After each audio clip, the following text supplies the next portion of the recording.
হরে কৃষ্ণ। কৃষ্ণ কথা চ্যানেলে সবাইকে শুভেচ্ছা। আশা করি সকলেই ভগবানের কৃপায় ভালোই আছে। আচ্ছা, গৌর পূর্ণিমা, দোল পূর্ণিমা অর্থাৎ বসন্ত উৎসব হচ্ছে 3রা ফেব্রুয়ারি মঙ্গলবার। এই দিন সত্যনারায়ণ পূজা করবেন। যেহেতু গৌরাঙ্গ মহাপ্রভুর জন্মদিন, তাই এই দিন গৌরাঙ্গ মহাপ্রভুকে স্নান করাবেন, নতুন কাপড় পরাবেন এবং আবির, সকল দেবতাকে আবির দান করবেন এবং সত্যনারায়ণ পূজা করবেন, পাঁচালি পাঠ করবেন এবং নৈবেদ্য সাজিয়ে পূজা দেবেন। হরে কৃষ্ণ মহামন্ত্র জপ করবেন। পূর্ণিমা থাকবে বিকাল 5টা পর্যন্ত। এই দিন হচ্ছে পূর্ণিমা, আর পূর্ণিমার মধ্যে পড়ছে গ্রহণ। গ্রহণ হচ্ছে পূর্ণগ্রাস চন্দ্রগ্রহণ, তাই সকলকেই গ্রহণ মানতে হবে। গ্রহণ যেহেতু দৃশ্য, তাই সকলকেই মানতে হবে। এই গ্রহণের সময় বেশি বেশি হরিনাম জপ করবেন, কীর্তন করবেন। বিশেষ করে গর্ভবতী মহিলাদের বিশেষ খেয়াল রাখতে হবে।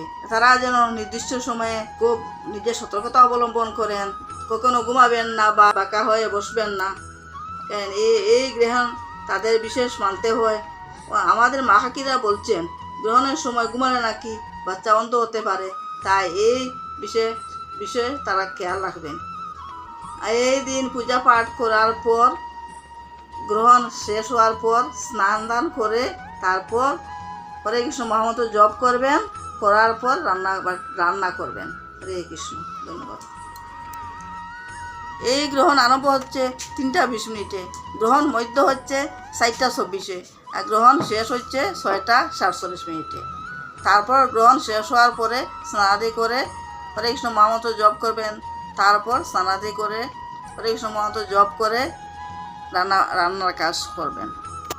অনেক দাদারা বাইরে থাকেন, তারা গ্রহণের সময় করে থাকেন না, তারা বাইরে থেকে আসার পর স্নান করে তারপরে জল গ্রহণ করবেন।